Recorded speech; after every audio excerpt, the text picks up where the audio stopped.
The war is now one step beyond the capital Moscow. The Ukrainian army has destroyed Russia's largest explosives production facility using unmanned aerial vehicles. The attack on the production facility, which is on the sanctions list of the European Union and the United States, has brought the activities of Moscow's war machine to a standstill. The full-scale invasion attempt launched by Russia against the territory of Ukraine has been ongoing since February 24, 2022.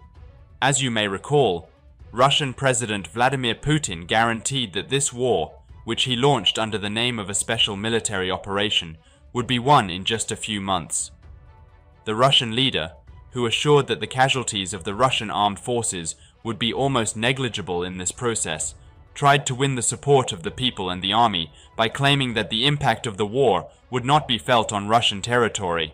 However, contrary to what was promised, the war, which has been going on for more than 2 years and has led to the worst period in the history of the Russian armed forces, has started to be felt intensely in Russia as of 2024, with the cross-border operation launched by the Ukrainian army against the Kursk Oblast of Russia on August 6, 2024. The balances have completely changed, along with the Ukrainian airstrikes targeting Russia's military infrastructure over the past 3 months, which have completely turned in Kiev's favor. The latest operation organized by the Ukrainian army, which has proven its capabilities in determining strategic targets many times in the process, has resulted in the transfer of the war directly to the vicinity of the Russian capital Moscow. The target of the mentioned operation was the city of Dzerzhinsk of Nizhny Novgorod Oblast, located about 900 kilometers from the Ukrainian borderline. The most important city of Dzerzhinsk, located about 400 kilometers east of Moscow, for the Russian armed forces was its facility called Sverdlov. The Sverdlov plant, the largest explosives production facility of the Russian armed forces, has been included in the sanctions list by both the European Union and the United States for producing equipment that will be used in the process of unfair occupation of the territory of Ukraine by Russia. The facility, where aviation and artillery shells, glide bombs and other types of bombs, combat units for cumulative anti-tank guided missiles, and warheads used in air defense missile systems are produced, has become a target board in the latest operation organized by the Ukrainian army. Sunday, October 20th, in the exchanges made by Telegram channels known to be connected with the Russian security services, it was claimed that very large explosions occurred at 4 o'clock in the morning at the facility in question. Shortly after the news of this explosion, which attracted all the attention, was shared, officials on the ground stated that Russian air defense systems were trying to repel the Ukrainian UAV attack. The Kiev Post news agency's sources connected with the Ukrainian security services reported that the Ukrainian Security Service, SBU, and the Ukrainian Military Intelligence HUR worked jointly in the aforementioned UAV attack. About the attack, which was organized by commissioning a large number of UAVs, Ukrainian sources said, the SBU worked to strengthen the sanctions against the Sverdlov plant. In addition to economic sanctions, we have deployed unmanned aerial vehicles that will provide immediate impact. Efforts to reduce the enemy's military capabilities will continue apace. Sunday, October 20th, in the report published by the Russian Ministry of Defense about the Ukrainian UAV attack, it was stated that a total of 110 attack-type unmanned aerial vehicles belonging to Ukraine targeted various regions of Russia during the morning hours of Sunday. According to the report, 43 Ukrainian UAVs were allegedly destroyed over the Kursk region, 27 in the Lipetsk region, 18 in the Oryol region, 8 over the Nizhny Novgorod region, 7 in the Belgorod region, 6 over the Bryansk region, and 1 over the Moscow region.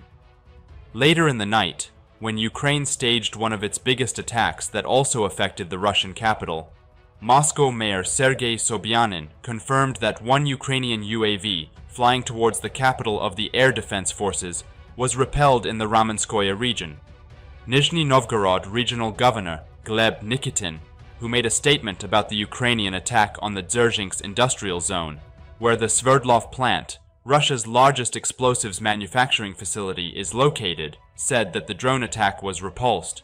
However, local news agents and telegram channels, Shot and Astra, which are known to be linked to the Russian security services, reported that very large explosions occurred around the Sverdlov explosives production facility. The fire brigade and emergency response teams directed by the Russian Ministry of Emergency Situations are still working in the area where the wreckage was formed as a result of the attack. Statements have also begun to come from local authorities about other regions targeted by the Ukrainian UAV attack. Lipetsk Regional Governor Igor Artemonov, who shared via Telegram channel that a Ukrainian UAV was shot down in the region, said, "The UAVs were stopped in the airspace above Lipetsk and the Lipetsk Ministry of Defense. Security forces are working at the place where the wreckage fell. The air defense forces are in active activity. I ask you not to post photos and videos about the consequences of drone attacks or drones. This helps the opponent to adjust the direction and accuracy." However, contrary to Artmanov's claims, it was confirmed by videos released later that explosions and fires occurred in the Lipetsk region as a result of drone attacks. It was claimed that 7 UAVs were destroyed in Oryol, another target point of the Ukrainian airstrike. Oryol Regional Governor Andrei Klitschkov, who confirmed that the destruction process took place within the borders of the region, said that operational services were continuing at the scene. The Astra Telegram channel, linked to the Russian security services, claimed that 11 UAVs were destroyed in the region. The Kursk region, whose area of 1,300 square kilometers is currently under the control of the Ukrainian army, has also become one of the target points of Ukrainian UAVs. Kursk Regional Governor Alexei Smirnov said in a telegram message that 8 fixed-wing unmanned aerial vehicles were shot down. However, it was reported later that air defense operations led to very large explosions, and fires occurred around the city of Zheleznogorsk, connected to Kursk. The main critical point of Ukraine's simultaneous attack on a large number of critical Russian regions is the Ozera Sverdlov facility, which everyone predicted. However, the largest explosives manufacturing factory of the Russian armed forces was not targeted by the Ukrainian military for the first time on October 20th. The aforementioned Russian defense industry factory was again the target of Ukrainian UAV attacks on March 1st, 2024. However, neither the local authorities nor the Russian Defense Ministry have made any statements regarding the damage caused by the attack on the facility and the consequences. Sunday, October 20th, was targeted for the second time for this reason. The extent of the damage to the facility, which occurred, may continue to be kept secret by Russia. However, considering that the results of the attacks on Russia's military infrastructure have been shared through satellite images used by NASA for fire detection recently, the censorship efforts of the Moscow administration will not work very well for them in the long run. The Kiev administration has stated many times that the airstrikes they have organized have greatly slowed down and prevented Russia from achieving its goals in the unjustified invasion attempt. However, these airstrikes can also be considered as a response to Moscow's long-term airstrikes that have caused great destruction on Ukrainian territory, almost acting as revenge. The main difference here is that the Ukrainian army conducts strategic operations targeting military infrastructures inside Russia, unlike the occupying Russian forces, which carry out attacks without distinction of target, ignoring the international rules of war. The domestic production unmanned aerial vehicles, which were extensively used during these attacks, also clearly show how great and rapid progress Ukraine has made in the local defense industry. Ukrainian President Volodymyr Zelensky announced on October 2nd that Ukraine had produced 4 million drones by the announcement date in 2024. However, these statements of the Ukrainian leader, who said that the flight trials of domestic ballistic missiles, the development phase of which is ongoing, were successful, indicate that Kyiv intends to strengthen the defense industry after the war and thus create a new export Sunday. The Moscow administration, which mentions at every opportunity that they have a much superior military inventory, against Ukraine both in quality and quantity, realizes more and more that this superiority is useless unless sensible decisions are made on the active battlefield. A critical move has come from the Ukrainian army. The most important microelectronics plant belonging to Russia was blown up by the Ukrainian army. Everything has changed now with the blowing up of the Kremny L microelectronics plant. At this point, Russia's production for military purposes has been largely cut off, and in an instant, everything was completely confused. Ukraine has come up with quite significant developments in the recent Ukrainian war in a row. The most important developments were the Russian army's backwardness against Ukraine and Putin's production of a large number of military vehicles in response. The fact that Russia has to act in an unsupported manner was cited as the reason for this, as well as the presence of steps that it will take to disrupt world peace. A large number of countries based on this have made it clear that they will not support. Although Russia made some attempts in response, especially the cost of the war was now much more than Russia could afford. This has caused Putin to be forced to fully use the opportunities he now has, and Putin's complete helplessness in relation to this process in Russia has paved the way for him to base more than one troubled process, and these have made Russia completely vulnerable. At the moment, it is believed that Russia is spending approximately $10 million every hour of the war and $300 million daily. In addition to the fact that this figure has seriously damaged Russia's economy, the fact that a large number of weapons in its inventory, which are not sufficiently advanced, are based entirely on a basic dynamic that will be based on this event has also changed things. At this time, when all kinds of problems in Russia started to be triggered, the countdown had started for Putin as a result of the increase in the advantages of Ukraine's support. But with this latest move, one of Russia's most important military production facilities has been severely damaged. There are many reasons why Russia is currently making numerous investments and constantly increasing its military inventory. But the desire to constantly carry out attacks on Ukraine is what triggers this the most. Putin, who started the airstrikes as a result of the fact that Russia has faced many problems, both in the international arena and since the attacks began, and the whole world has realized that he cannot even protect his own border security, cannot get the desired results from them. This is seen as the main reason for the increase in military production, as well as preparing the ground for the process to turn completely in favor of the Ukrainian army in a regional sense.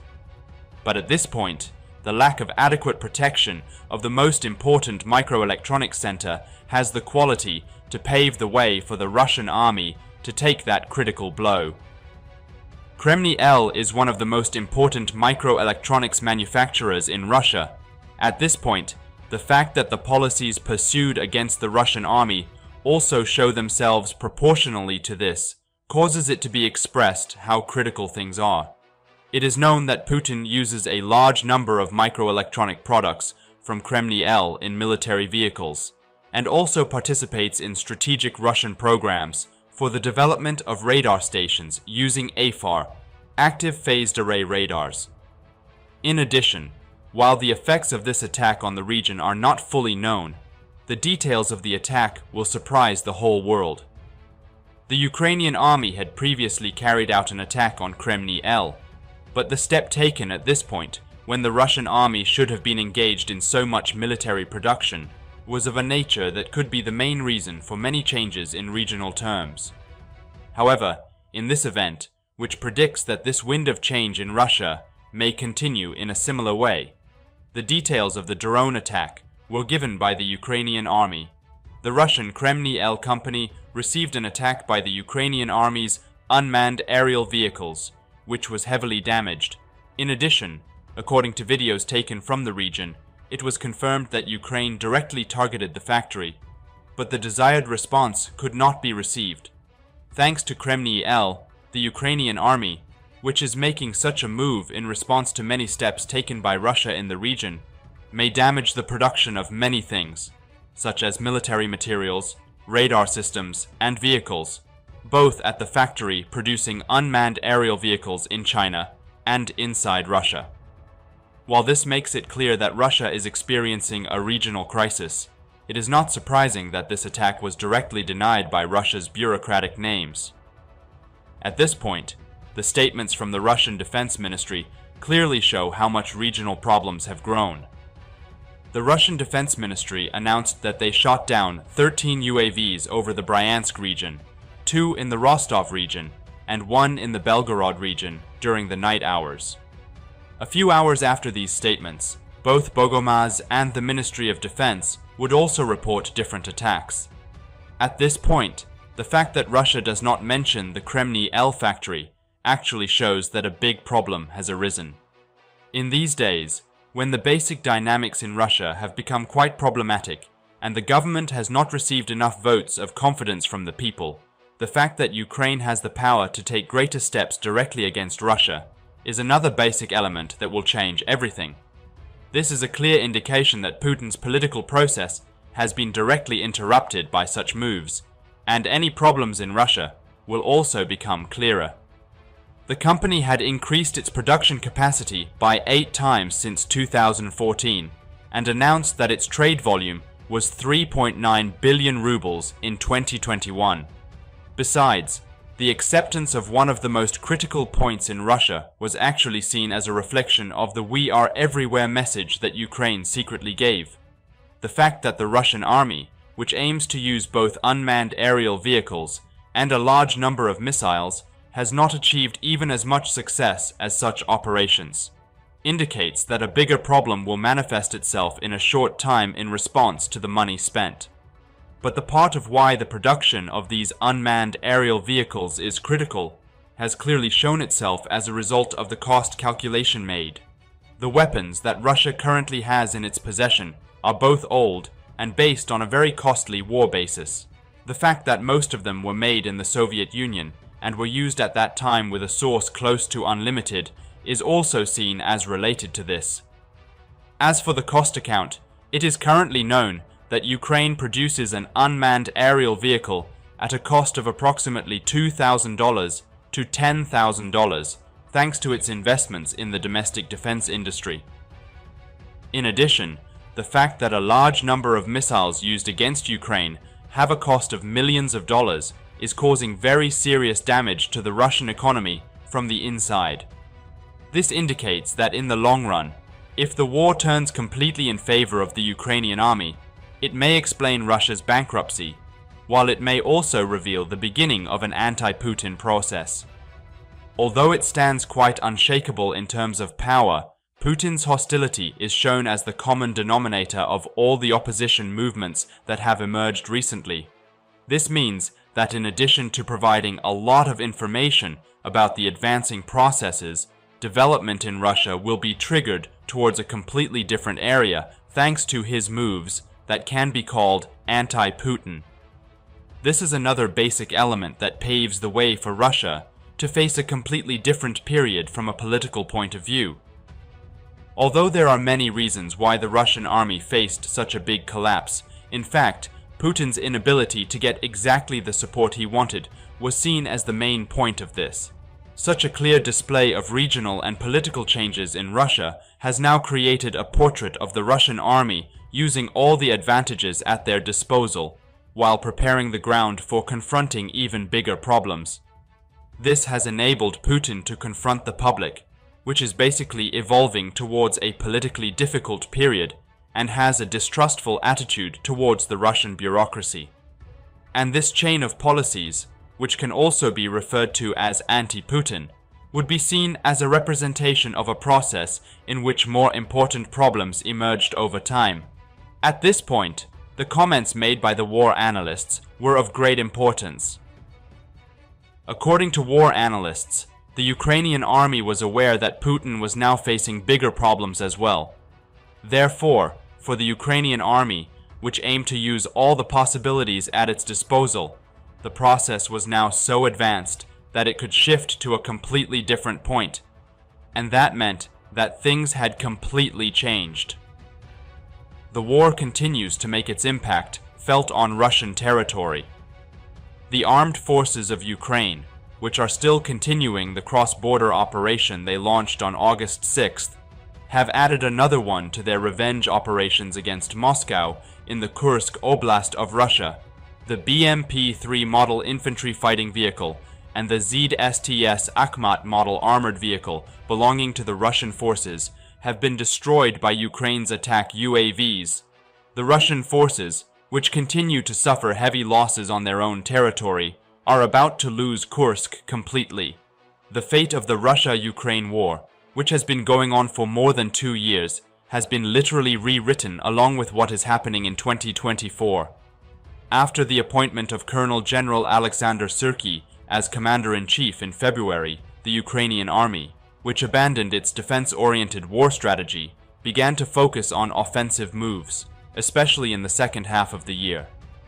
Within the scope of this change in strategy, the Kursk operation launched by the Ukrainian army on August 6th, which had the opportunity to strengthen both defense lines and move the war inside Russian territory, was the most remarkable development in this process. This sudden move of the Ukrainian army, which has seized control of 1,300 square kilometers of Russian territory as part of the operation that has been going on for more than 2 months, has led to a complete disaster for Moscow. The Russian army, which had to completely stop the retaliatory operation they launched last month in order to re-establish dominance in the region, was mobilized for Kursk again as of October. However, the operation of the Ukrainian army on Wednesday, October 16th, has once again upset the dreams of the Russian forces about Kursk. The first target of the operation, in which the 47th Separate Mechanized Brigade and the 103rd Separate Territorial Defense Brigade of the Armed Forces of Ukraine took part, was BMP-3 model Russian infantry fighting vehicles. The Unmanned Systems Battalion of the 103rd Separate Territorial Defense Brigade identified the mentioned Russian combat vehicles from the images of FPV model drone cameras. The images showed that the first BMP-3 was on the move in the village of Zeleny Shlyak, located about 80 kilometers southeast of the Kursk Oblast and controlled by Russian forces. The Ukrainian Unmanned Systems Battalion, which took action as soon as it detected the vehicle, activated FPV model kamikaze-type attack drones. The drone's camera recordings showed the moments when the attack hit the rear of the Russian armored vehicle in question.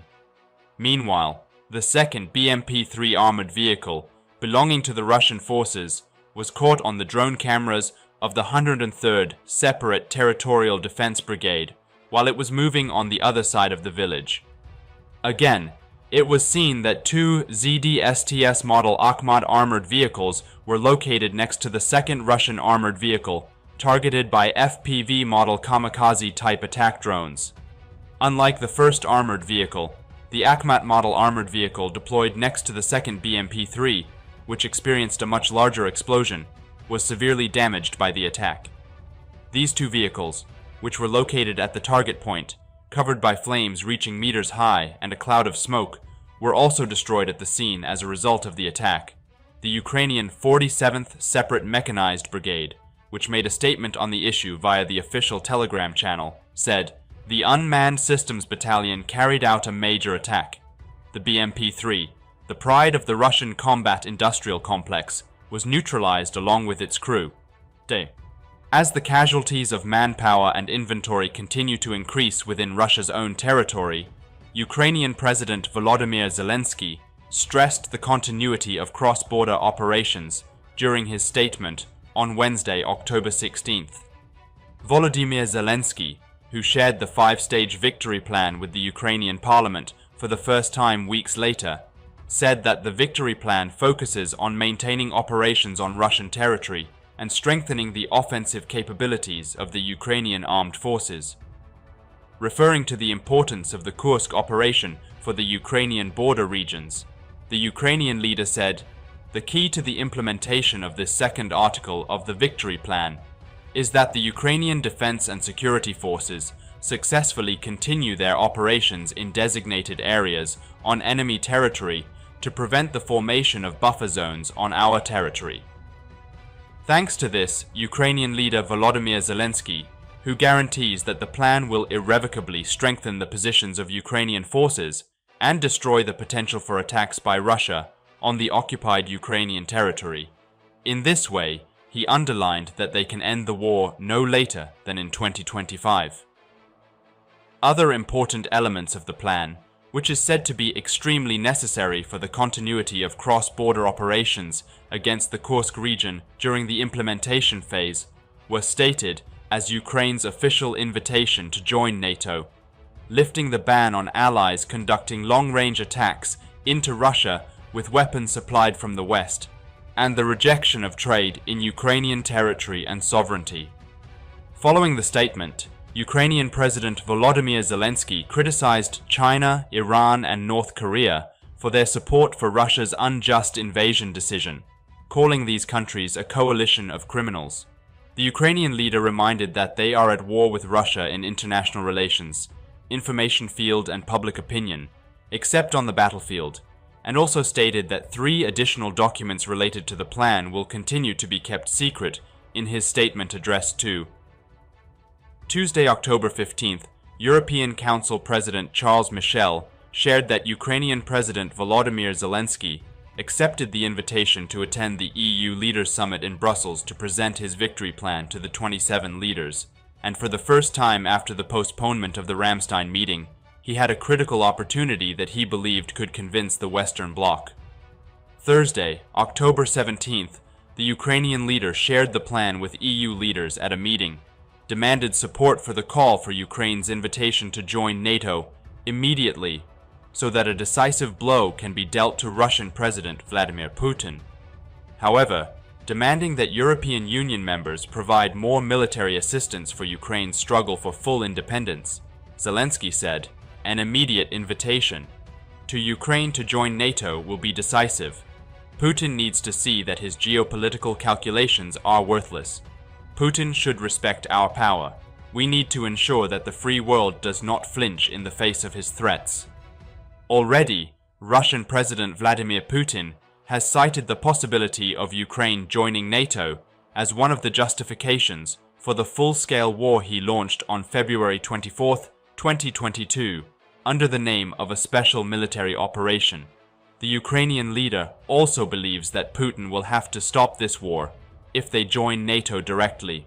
However, the countries of the Western Bloc, led by the United States, which have provided Kyiv with huge military and financial support since the first day of the war, continue to remain silent about the NATO invitation, which is included in Ukraine's victory plan. Asked about the issue, German Chancellor Olaf Scholz said, "You know Germany's position on these issues. That's not going to change." As you will remember, the German Chancellor said during her speech on October 16th that they would continue military support for Ukraine, but they were also working to create a negotiating environment in which Russia would participate. However, considering that both sides have started to make much more offensive moves on military and political issues, especially in the last period of the war, it is unlikely that Ukraine will be invited to NATO in the near future. During his visit to Kiev in recent weeks, NATO Secretary General Mark Rutte stated that they would increase the work on Ukraine's membership after the war, leading to claims that this invitation would only be issued after the war. Ahead of the 2-day meeting of NATO defense ministers, Mark Rutte, who showed an abstemious attitude towards journalists' questions about this issue and the Ukrainian victory plan, "The question is about the timeline. I can't answer that right now," noting that the victory plan should be thoroughly studied by the 32 NATO members. Rutte believes that the decision of the United States, which has been reluctant to send an urgent invitation to Ukraine to join NATO in the process so far, will bring a final result to the discussions. Russia, on the other hand, is worried after the restoration of Ukraine-NATO relations. Russian Foreign Ministry spokeswoman Maria Zakharova, who evaluated Ukrainian President Zelensky's 5-stage victory plan during a statement on Wednesday, October 16th, claimed that this plan will lead to a disaster for Ukraine. Zakharova claimed that the plan will lead NATO into a direct conflict with Russia. However, she reiterated Kremlin warnings that if the Western long-range missiles mentioned in the plan are used against Russia, a Russia-NATO war will begin. While the tension is increasing rapidly, the attention of the whole world has turned to how the White House will approach the issue in the near future.